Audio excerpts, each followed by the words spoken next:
Amy, let me tell you about a magical place that is so exactly designed to be enclosed space, year-round fun for the whole family that I bet you already know what I'm going to say before I even say the name. Let's say it together on 3. 1, 2, 3.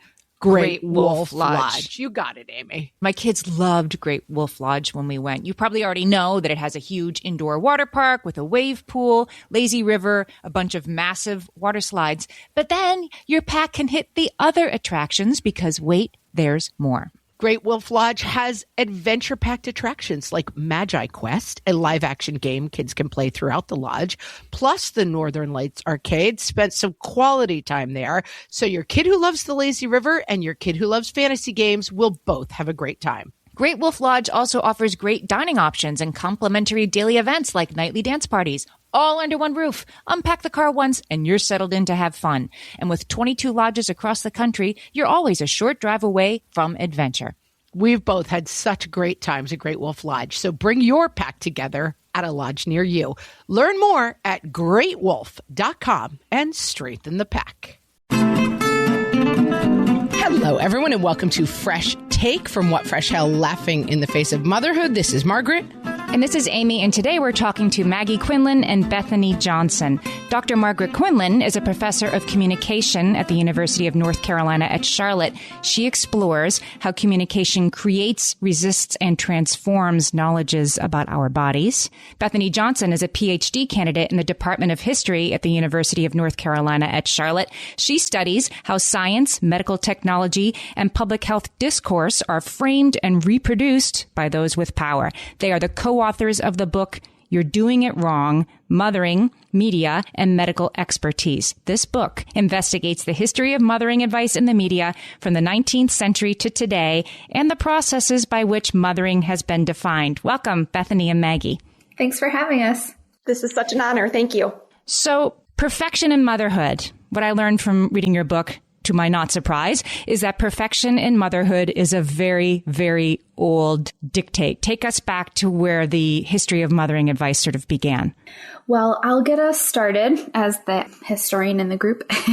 So something that Maggie and I have talked about for a long time is that the expectations for motherhood have changed sort of broadly. Like today, you don't expect your children to know how to guide a plow. Right? We're not an agricultural society anymore. But the expectation that you will raise a certain kind of citizen is still in place. And while that can sound like a good thing, the particulars of that have changed over time and they've gotten more and more intense and more particular. So now it's about what kind of education your child gets, how much screen time they have, what kinds of foods they eat or do not eat, how they sleep, where they sleep. There's all of these different questions. Whereas before, the social project was more about getting people who could do the kinds of work that were valued in the society and to participate in certain ways. Certainly, if you're a woman, you weren't participating through voting for most of American history. But the particulars have gotten much more intense over time, wouldn't you say, Maggie? Yes, and I were able to really dig into a lot of historical archives and kind of see where some of these messages began and how they've either shifted or not shifted throughout history, and just to have access to some of the messages that women were told in the late 1800s, early 1900s was particularly fascinating to me. Some of their struggles were very similar to mine, and a lot of the questions that they had really resonated with me. I have 2 children. I don't really share this too openly, but I really, really wanted to have a boy first. There are a lot of gender issues there. We could unpack it some other time, but it's a side podcast.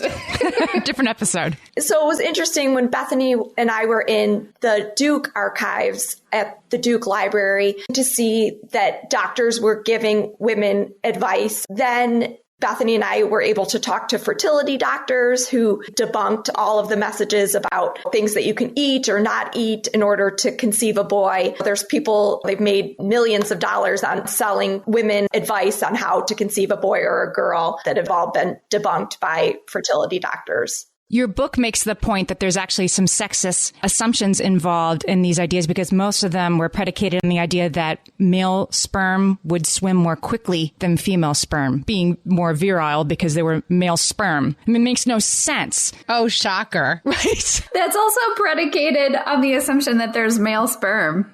Or female sperm. That's not what's happening. It's not a thing. Yeah, exactly. And Maggie and I were kind of cracking up reading this stuff. People were giving me advice currently today on Facebook that we were reading in this 1927 file in Duke. So those were the moments that really, really surprised us. One of the really frustrating things about being pregnant is being told what you can and can't eat. And there's so many things that you can't eat, but those things have changed over time depending on what the culture thinks is healthy at any given moment.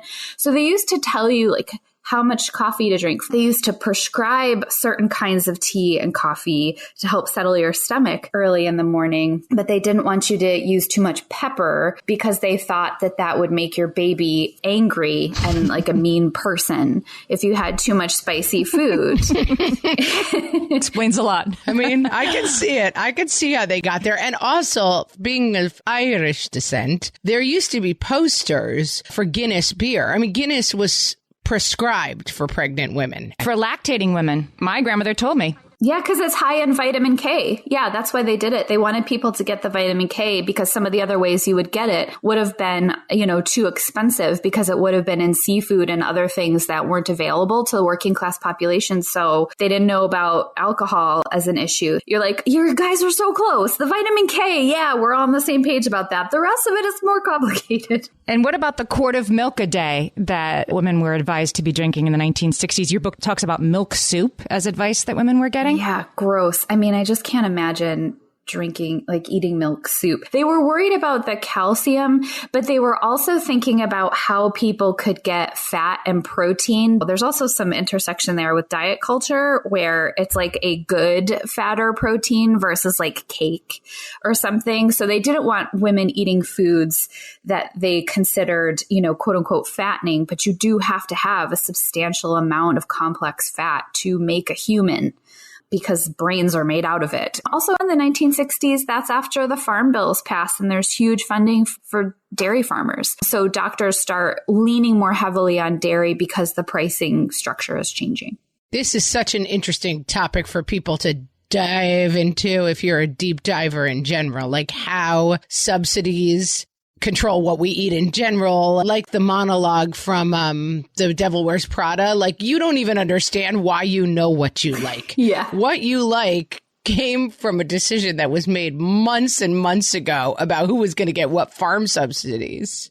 Yep, exactly. And that's, Maggie, I think you would agree. That's sort of what we found with every question we had in this book. We were like, well, this is interesting. Let's see. And then we would fall into a hole for 4 months trying to actually get to the bottom because it was always touching on a lot of things that we didn't expect. So we can look back and say like, oh, crazy people in the 60s thought this, and crazy people even before then thought this even crazier thing. How does this inform the way that we're parenting in 2021? I mean, if you're an Instagram user, how you're eating when you're pregnant and how you feed your children defines whether or not you're a good or bad parent.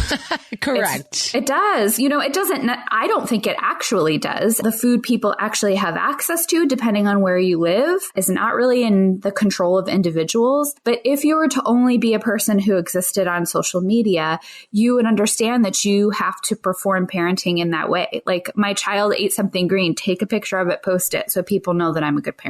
And one thing that we kept coming back to was what the ideal mother looks like. It happens to be somebody who's white, middle to upper class, heterosexual, married, cisgendered, able-bodied. And Bethany and I tend to check a lot of those boxes, but yet there's so many times that we felt that we weren't even measuring up. And so if we're having this much difficulty being this ideal mother, we wanted to hear from voices of people that don't fit into that. And where are they on social media today? Where are they in the historical records? And we really challenged our own assumptions and our own motherhood practices as a result of this research. Well, I think it's true that like yesterday's musts are today's nevers, right? That the very things that you were told you had to do seem preposterous now. Like my grandmother put whiskey on my gums when I was teething so that I would be in less pain and I'd sleep through the night, and that is something they probably would not recommend now. So do you think that women are historically thrown off center? Like, are problems with motherhood the ways in which we are being led off course by well-meaning but misguided advice? We just have so much more access to all of these voices. So I could post a question looking for medical advice for one of my children on social media. And within 3 minutes, I could hear from a lactation consultant, a mother of 6, somebody who sells Shakeology, a pediatrician, somebody who's really into natural medicine or crunchy. So, you can hear from all of these voices really quickly, where my parents didn't have access to that, at least as quickly as we do today. I want to talk more about that. When we come back, I want to hear more about how social media and the way information can be spread changes how this works for moms. For some of us, tax season is one of the only times that we look at our finances fully. And once it's over, well, that was terrible. And it is completely understandable not to want to think about it for another whole year. But using Monarch and being intentional with your finances in an ongoing way helps you see where your money is going and how you can put your refund to best use. We are here to tell you, simplify your finances with Monarch. Monarch is the all-in-one personal finance tool designed to make your life easier. It brings your entire financial life, budgeting, accounts and investments, net worth, and future planning together in one dashboard on your phone or laptop. Feel aware and in control of your finances this tax season and get 50% off your Monarch subscription with code FRESH. As you know, my husband and I are preparing to send, 3 kids off to college, and I cannot tell you how helpful Monarch has been in showing us our full financial picture, helping us to track our spending and reach important savings milestones. Our weekly meeting, Amy, it's now run by Monarch. Love it. Achieve your financial goals for good with Monarch, the all-in-one tool that makes money management simple. Use code FRESH at monarch.com for half off your first year. That's 50% off at monarch.com, code FRESH. You know that thing where you get an amazing pair of shoes at a really great price and want to tell everyone about it? Yeah, so do we. Here at Designer Shoe Warehouse, we'll give you something to brag about, like the latest styles from brands you love, or the trends everyone's obsessing over, or shoes that make you feel like, well, you. So go ahead, show off a little. Find shoes that get you at prices that get your budget. Head to your DSW store or DSW.com today. DSW, let us surprise you. Okay, we're back. Another aspect of social media that's interesting in terms of how we get our information is my grandmother, who was born in the last century, talked a lot about there weren't as many literal gathering places. Like her kids had to be good and on at church. That was the time they had to be good, because the rest of the week they were back away from people in their house doing their thing. And it seems to me, and I think of that all the time with the role of social media, that we're all together all the time, that like we're always in this race about how our kids are performing and being judged. Yeah. And, if you think about the ways that it's much more common in American society now that you don't actually stay where you grew up, you leave for college or a job. Right. More people tend to move away from home. And so we make these social media connections because we want the people that we don't live with anymore to be able to see our kids, to have some idea of this day to day, right? But what does that also do? It puts you on stage. Actually, this happened with me. My daughter was 3 days old and it was 60 degrees. It was sort of unseasonably cold at the time for Charlotte. And my extended family knew that we were living in Charlotte. They could also see that I'm wearing a zip up hoodie in the picture. My daughter had a couple of layers on and a blanket and whatever. But because there was a covering over her, she was actually getting kind of hot. As a mom of 3 days, I was like, is she too hot? What temperature is she? Because I had been in these spaces where I knew that you're always doing it wrong and you can never know what's actually right. So I took her out and the 3 of us took a picture. And within 30 seconds, one of my relatives was like, why isn't she wearing a hat? Yep. And I was just like, why did I post this? She was hot. I don't want her to get overheated. And my partner's like, whew, this is going to be how it is now with people and advice. And I was like, yeah, for you, it feels different. For me, it's just advice about the thing that's now outside of my body. I was getting plenty of that when I was carrying this baby around, sir. but it was like this moment where he finally realized like, gee, I wonder if this is what the last 10 months has been like for you. But does the social media, does that sort of collapse? Like back in the day, right, there's Dr. Spock book, and that's where you get real advice, right? And then the lady down the street can tell you the baby needs a hat on and you can listen to her or not. But when it's all on social media and you can't tell who's an expert and who's a self-declared expert and who doesn't know what they're talking about, does that complicate knowing which advice to listen to? Yeah, I think it rips it totally out of context. You get those images on Instagram where it's a post, but this person has like typed out a quote and put it on like a cool background or whatever. And they often don't put the source. Well, Maggie and I were looking up where some of these myths came about what foods you could eat while you were pregnant. And people were just wholesale quoting from Dr. Kellogg, who had very particular gender ideas, race ideas, and class ideas. And they were quoting from his book that he published in 1897, but they were putting it on Instagram like new nutritional advice. That's really interesting. And no one would know that except us. Yeah. So like, no, I don't think you can know what the expertise is. And I think there are people finding expertise, but they don't know where it's coming from and they don't understand the social context in which it occurred. You gave an example in the book of a Facebook post claiming that caffeine during pregnancy causes chromosomal abnormalities, which I want to say is not the case. It's false, as you thoroughly debunk in the book.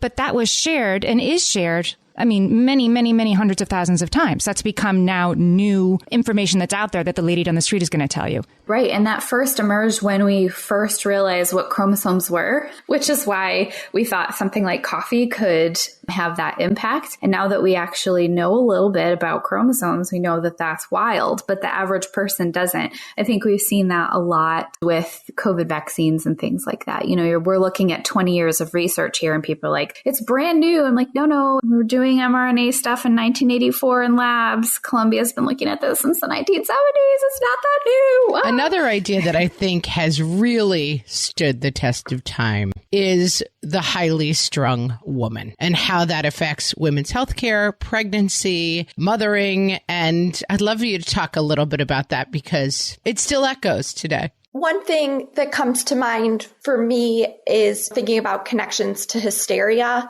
So much of the advice that we see places so much blame on the woman, where how men eat and how toxins and environmental pollutants, how they influence, sperm, and how that's very much left out of the conversation, that we kept finding that the blame would be placed on the woman, on the woman's body, instead of having a larger, more difficult conversation, that it's a lot easier to blame the woman than it is to change policies, than it is to change how we process meat and how we take care of our environment, that we'd much rather make it an individual problem than have a larger conversation. No one has to get uncomfortable if we can make it one person's fault. Right. And that there's an early instinct. Yeah. We've seen this with autism, right? That it was frigid mothers that caused it, that there are many problems that we initially define as like, well, it must be mentally ill mother's fault, or not even mentally ill. This problem, we're not going to examine it much more because we're going to just assume that you're hysterical or icy or the problem. Hysteria and neurasthenia and some of these diagnoses that start to really explode in the 1860s, 1870s, and 1880s, they really skyrocket when white middle-class women start to enter the colleges and universities and get degrees. So we can always see in history that the particular diagnoses about the problems with women tend to parallel very closely changes in women's roles in society. We're really happy to go after people that we see on the internet. And the idea is we can and should do that because it's their job, because they're influencers. So as soon as women entered the social media marketplace and started making money talking about what they were doing in their day-to-day lives, that also allowed us to all maybe feel like, on the one hand, yes, the person's putting themselves out there, but on the other hand, we all are, and at least these people are being open about making money off of it. Do you know what I mean? So I think Maggie and I, that's been a real complex thing for us to view and to decide how we will interact with influencers. But what has really helped me sort of stop comparing myself is that I'm like, this person's doing this for a job. They're doing this to support their family. They do not always take pictures of themselves in a field of wildflowers with that hat on. this is their job, and I'm not going to compare my breakfast this morning with someone's job that they're getting paid for. That's not a good comparison. I'm thinking of Chrissy Teigen. There are influencers who have used their platform to do incredible things. She was very open about her pregnancy loss of her third child and what this was going to be like.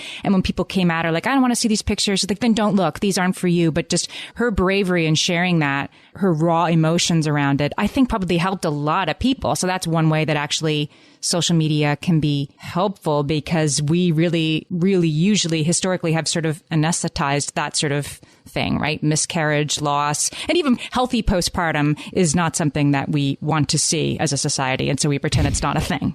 Right?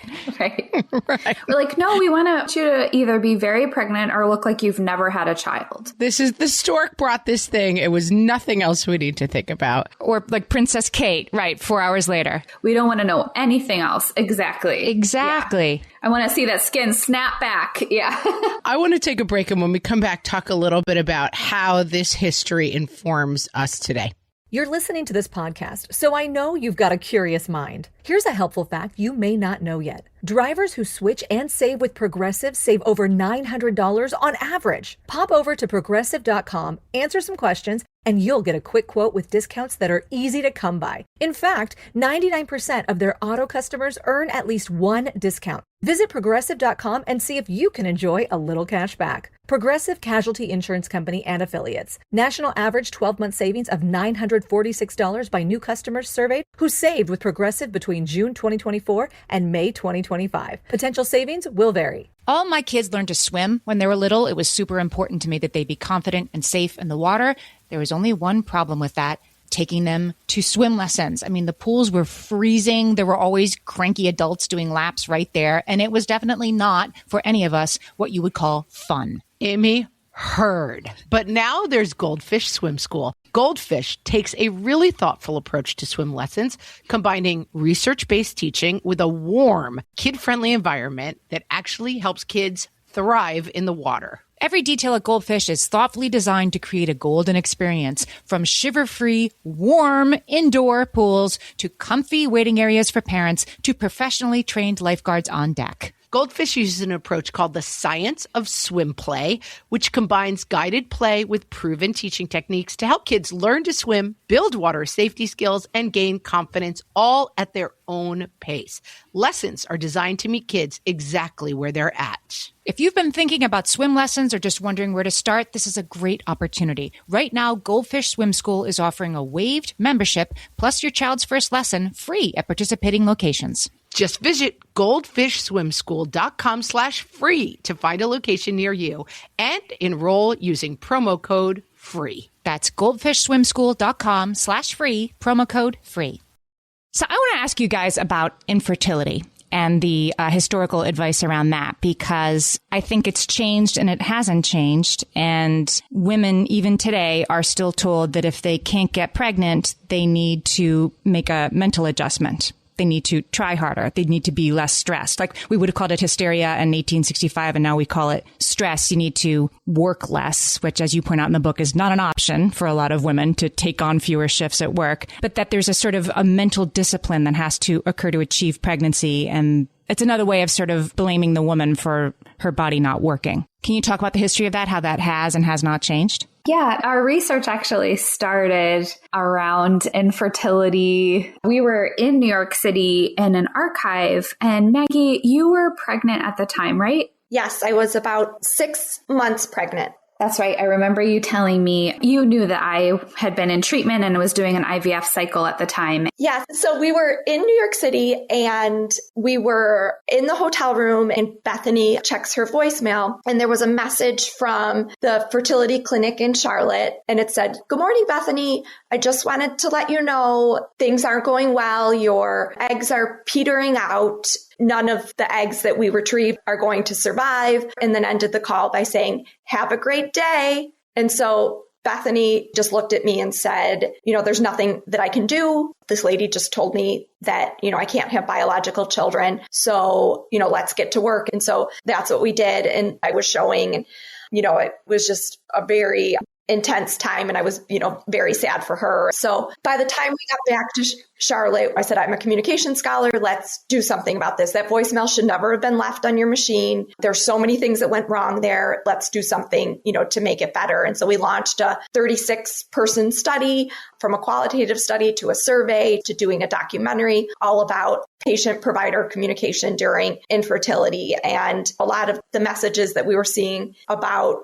if you just change your mindset, if you just think more positive, that you will be able to have children. Now you can take an e-course and there's a teacher or a consultant who can help you to change your mindset in order to get pregnant. And a positive mindset isn't going to open fallopian tubes. It's not going to remove scar tissue. And, we still get those messages that if you just smile, if you just relax, if you just go on a vacation and drink a bottle of wine, that all of this is going to work. And that messaging, is that something that you see changing, that you see getting better? Or is the message just trying to reach around the messaging to women and say, actually, this is something that's been being said forever, but we're here to tell you it's really not accurate? Yeah, I think it's a mix of both. And for the record, anyone who's infertile wishes that Maggie was their friend, because when I was at my darkest point, she was like, well, let's just change things, dude. We spent the next 5 years working on it, and here we are. So I couldn't be luckier in that way. But I think most women don't have that experience. And the thing that really strikes me is that for 150 years, we've been telling women that their mind is the main hurdle to them not getting pregnant. But this is how it's changed over time. In the 19th century, and even at the turn of the 20th century, the type of artificial insemination they were doing at the time was successful less than 15% of the time. So you had to blame it on the woman because that was the only way you could explain your own failure as a practitioner. As time goes on, still 40% of cases are put under undetermined or not categorized. You're just sort of infertile and they're not really sure why. But the concern now is that everyone was getting that information before. You need to be better. You need to get your mind right. But now what Maggie and I are worried about is that people that can't afford or don't have insurance coverage for something like IUI or IVF, or even the, tests that cost hundreds of dollars a pop, they can maybe get the money together for a $450 e-course. And for the record, Maggie and I are not saying that people should avoid lessening their stress or having a healthy outlook or protecting their mental health. What we are saying is that if somebody has not even been able to access the types of care that have developed even in the last 20 years, and they are only working on their mind, but they don't know about any structural issues, they will fail at the end of that course, and they will only have themselves to blame because they signed up for a course that said if they fixed their mind, they would fix their infertility. That person might have a T-shaped uterus and they have no idea because they can't afford to go to the doctor and they pitched in for this e-course instead. It infuriates me to think of that possibility, and we know people that that's happened to. We've come across them in our research. So being told you're doing it wrong does not cause less stress. It in fact causes more. Imagine that. Exactly. So how do you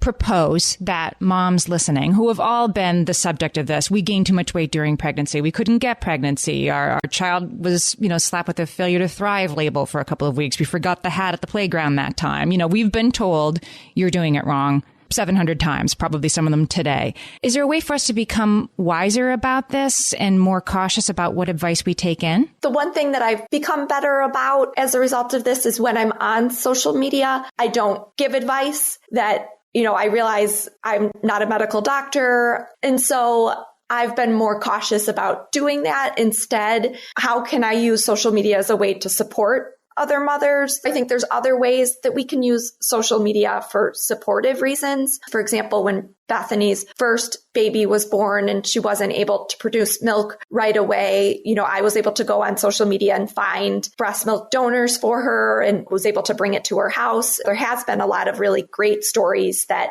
we wouldn't have had access to without the help of social media.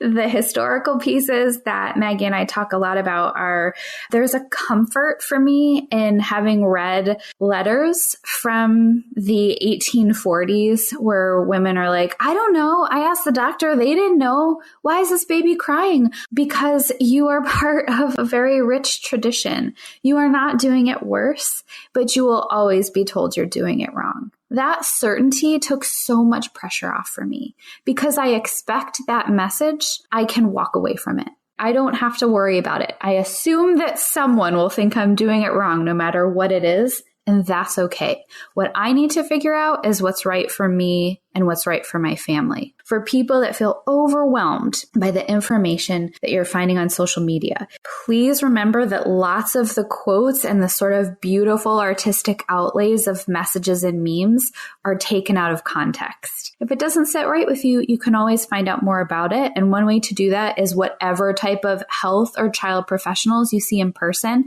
of any stripe, spend some time with them. You can get into deeper conversations in person or even on a telehealth appointment in the just slightly post-COVID world than you can really get on social media. So remember, on social media, you're always getting a snippet. And the best thing we can do on social media is to support each other emotionally and to not worry about telling each other how to do it right.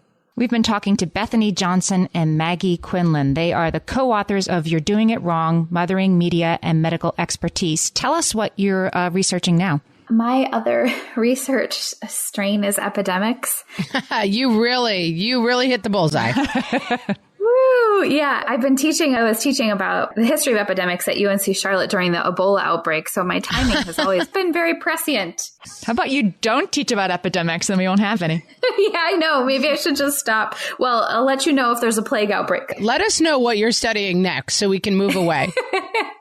I'm doing some work on 16th century plague and the gender roles and community response. And I'm also looking at H1N1 in 1918 Philadelphia and what happened in the aftermath. One thing this has taught me, and I've talked about with some of my cohort, is that, even if you never got COVID, you're still a survivor of a global pandemic. So what does it look like to re-enter that world? And what did it look like previously? Those are the questions I'm asking now. And I'm continuing on this strain of research in some ways. Bethany and I just finished a chapter about Amy Schumer and how she disclosed that she was going through IVF and asking for medical advice on Instagram. And the advice that she got was very similar to what we've been talking about. So that was a fun chapter. And I'm also doing some research about fat shame during pregnancy and postpartum from medical doctors, family and friends and partners, as well as Bethany and I are doing a study about fat shame during those stages throughout history. Oh, I can't wait to read about that. I have thoughts. Something we talked quite a bit about on the podcast. I'll put the link to the book You're Doing It Wrong in the show notes for this episode so you guys could check it out. Full of fascinating research about the sometimes troubling history of mothering advice. Bethany and Maggie, thanks for talking to us today. Thanks so much. Thank you. This was a lot of fun. Thanks for having us.